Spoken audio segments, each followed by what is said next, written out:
কামপুৰত বান কমিছে কিন্তু মানুহৰ দুৰ্যোগে অন্ত শেষ হোৱা নাই। আমি বৰ্তমান উপস্থিত আছোঁ কামপুৰৰ বাহাকাবাৰী আদৰ্শ গাঁৱত আৰু এই এটা বাসগৃহলৈ আমি আহি চাব খুজিছোঁ যে বানৰ পাছত কি কৰুণ ছবি।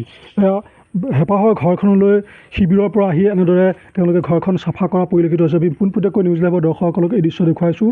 চৌদিশে ঘৰৰ সামগ্ৰীসমূহ পৰি আছে, এয়া আমি দেখুৱাইছোঁ। এনেদৰে বিভিন্ন স্থানত সামগ্ৰীসমূহ পৰি থকা পৰিলক্ষিত হৈছে আৰু কাৰণ এই ঘৰখনত এতিয়া পলসে ভৰি পৰিছে আৰু এনেদৰে বিচনা এখন বিচনা এনেদৰে পৰি আছে কাৰণ ইয়াত কোনো থকাৰ পৰিৱেশ এই মুহূৰ্তত আমি দেখা পোৱা নাই। আৰু এগৰাকী বাইদেউ আমাৰ লগত আছে, বাইদেউগৰাকীয়ে ঘৰখন পৰিষ্কাৰ কৰিবৰ কাৰণে চেষ্টা কৰি আছে আৰু এতিয়া এই ঘৰখনত কেতিয়াকৈ থাকিব পাৰিব তেওঁলোকে কোনো আমি আশা দেখা নাই। তথাপিও আমি বাইদেউৰ লগত অকণমান কথা পাতিব খুজিম। বাইদেউ, আপোনালোকৰ ঘৰখনত এতিয়া যিহেতু আপুনি ঘৰলৈ ঘূৰি আহিছে, ঘৰখনত এতিয়া থকাৰ পৰিৱেশ আপুনি দেখিছেনে?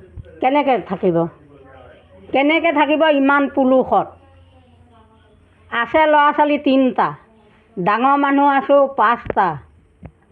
এই পৰিৱেশত থাকিলে বেমাৰ নহ'ব জানো?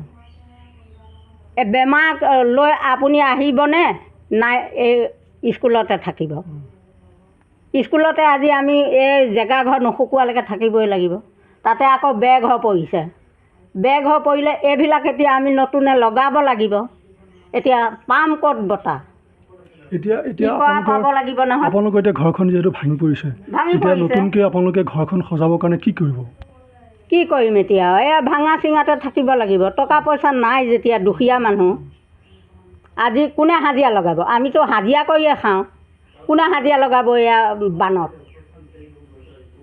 এতিয়া চলিম কেনেকৈ, থাকিম কেনেকৈ ঘৰখনত? আমাৰ চিন্তাই মানে ইয়াৰ আকাশখন আহি মাথাৰ ওপৰত আছেহি। আপোনালোকে যিটো চৰকাৰী বাসগৃহ হয়, সেই চৰকাৰী বাসগৃহটো পোৱা নাই নেকি? নাই পোৱা।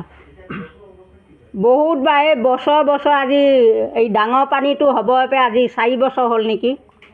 এই বছৰৰ মূৰে পানী আহিয়ে আছে। তথাপিও মানে চৰকাৰ হিচাপ হোৱা নাই যে এই কপিলি মাথাউৰিটো মাৰিব লাগে বা এই আদৰ্শ গাঁওখনৰ পূব বাহাকাবাৰী আদৰ্শ গাঁওখনৰ ৰাস্তাটো ওখ কৰি দিব লাগে। যোৱা বছৰে আমি কৈছোঁ, নগাঁও DC পৰ্যন্ত আহিছে, চবকে আমি কৈছোঁ। তেওঁলোকে আক্ষেপ কৰিছে যে মথাউৰিটো নিৰ্মাণ কৰিবৰ কাৰণে তেওঁলোকে বাৰে আহ্বান জনাই থকা বস্তুটো চৰকাৰে কোনো ধৰণৰ ব্যৱস্থা গ্ৰহণ কৰা নাই। আমি পোনপটীয়াকৈ দৃশ্যটো দেখুৱাই আছোঁ। ঘৰৰ ভিতৰত এতিয়াও এনেকৈ বোকা আৰু পানী থকা পৰিলক্ষিত হৈছে কাৰণ ইয়াত এতিয়া থকাৰ কোনো পৰিৱেশ নাই। তথাপিতো হেঁপাহৰ ঘৰ যিহেতু, তেওঁলোকে হেঁপাহৰ ঘৰখনলৈ তেওঁলোক আহিছে, আহি পৰিষ্কাৰ কৰিবলৈ কাৰণে চেষ্টা কৰিছে যাতে ঘৰখনত থকাৰ এটা পৰিৱেশ সৃষ্টি কৰি ল'ব পাৰে। কিন্তু ঘৰখনৰ সকলো বেৰ এনেদৰে খহি যোৱা পৰিলক্ষিত হৈছে। আমি দেখুৱাইছোঁ যে পানী ইমানৰ পৰ্যন্ত হৈছিল আৰু ইয়াৰ পিছত এই ঘৰখনৰ এতিয়া প্ৰতিখন বেৰ এনেদৰে ভাঙি পৰা পৰিলক্ষিত হৈছে আৰু এই ঘৰখনত কেতিয়া আহি তেওঁলোকে থাকিব পাৰিব? কাৰণ ঘৰখন যিহেতু পুনৰ নতুনকৈ সজাব লাগিব, নতুনকৈ সজাবলৈ হ'লে তেওঁলোকক যথেষ্ট অৰ্থৰ প্ৰয়োজন হ'ব। গতিকে মানুহে যথেষ্ট অসুবিধাৰ মাজত এতিয়া বৰ্ণাঢ্য জীৱন অতিবাহিত কৰিব লগা হৈছে।